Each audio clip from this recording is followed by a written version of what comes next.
Why is it that so many modern men end up with no friendships? I'd like you to have a quick think about your friends and ask yourself how many of those could you really turn to in a crisis? This was a question I was facing a few years ago. I'd broken up with my girlfriend and messaged the few group chats. Some responded, some were there for me, and others weren't. And I felt after university that I'd really distanced myself from some of my friends, that we weren't connecting as much. And I also felt that a lot of those friendships centered around things like drinking, and I didn't have those deeper connections. So this is a challenge I've experienced. Even going back to school, I remember feeling isolated when I didn't have the skills to make new friends. I didn't know how to express myself properly, how to speak to people, how to be honest and express myself authentically. That changed over time, and there are a number of reasons why it changed for me and how I was able to bring about a different circumstance.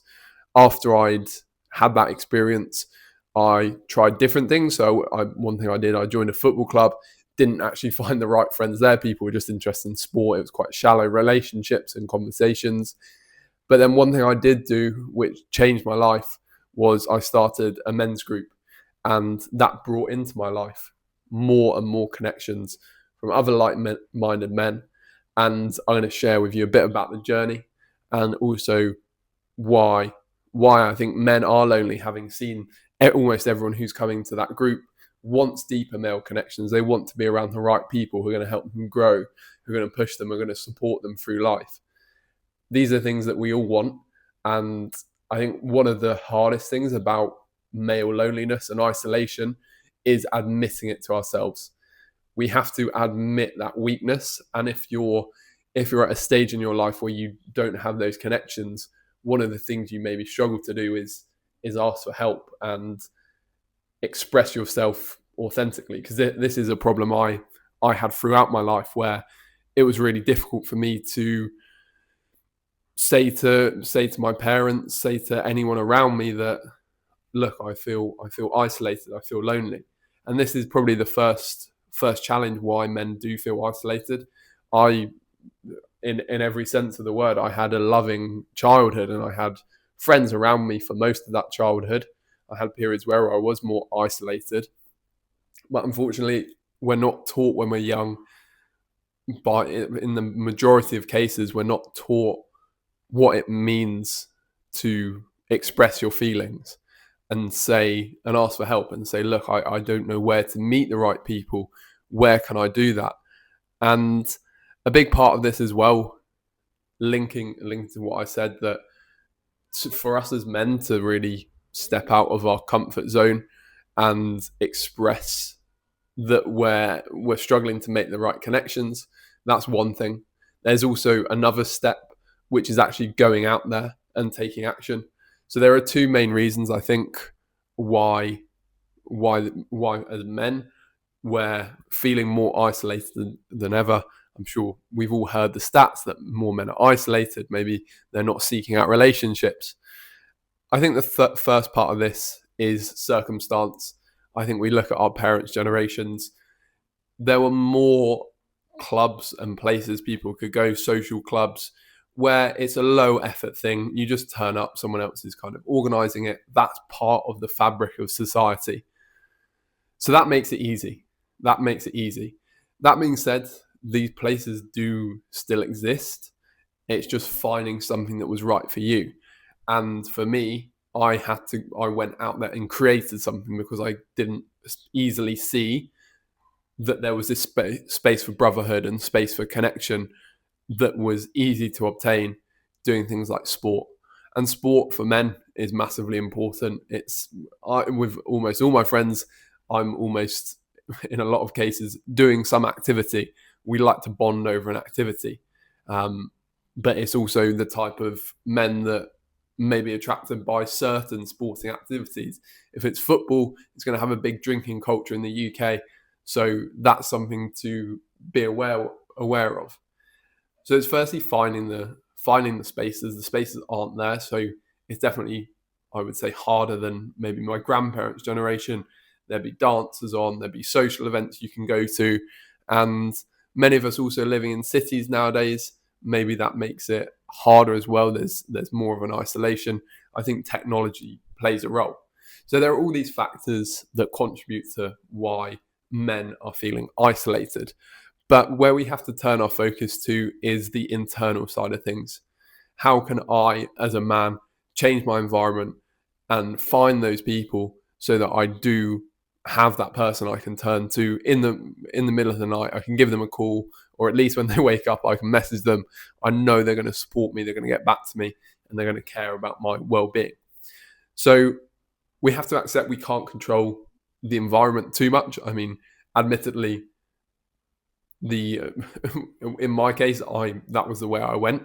But we have to accept that there are lots of people who, for example, aren't going to, say, if you're in a social event, say if you do go to football or you go to play tennis, join a tennis club, something like that, go to a run club, whatever it is, that you still need to be the person who takes the initiative. We have to just make an assumption that no one's going to speak to us when we're out and about. We have to be the action taker, the person who takes the risks.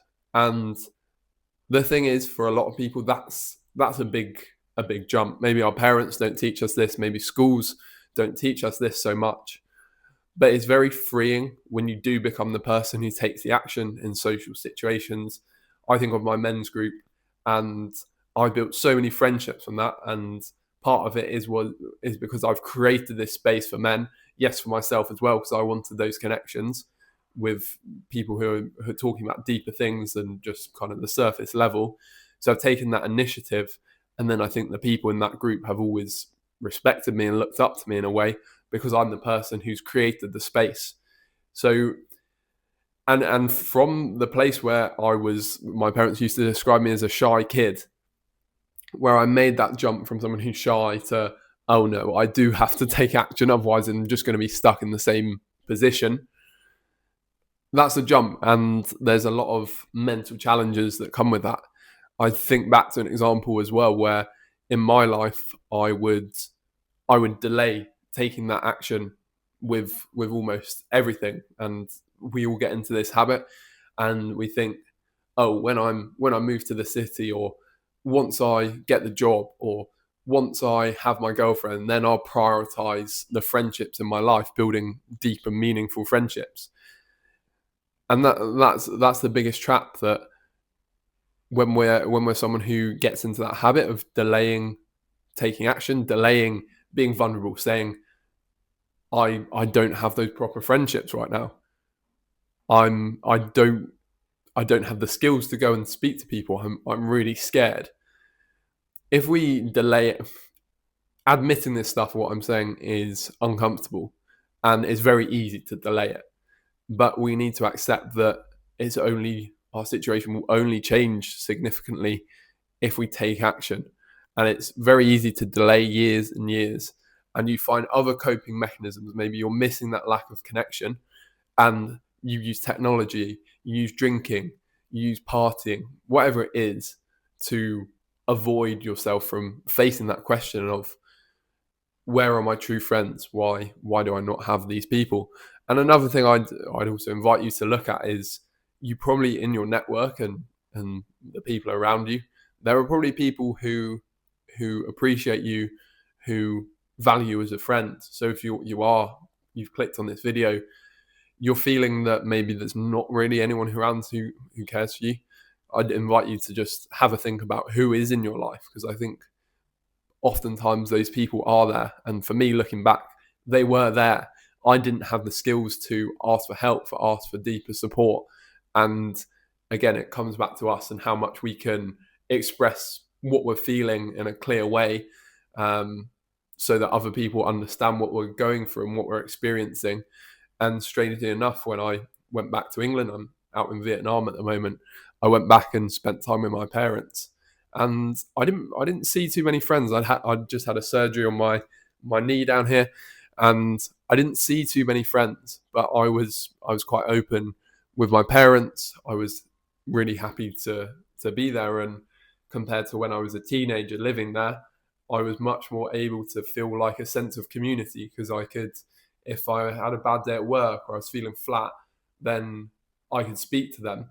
And that's not to say that I guess you should just be hanging out with your parents, but it makes the point that it's also the skill set to express ourselves, and just part of that process is accepting that it's not going to be a comfortable journey if you're starting out from maybe from scratch. You haven't been someone who's put yourself out there to make friends before, and maybe you're asking, oh, I'm an introvert, so what do I do there? I get really drained.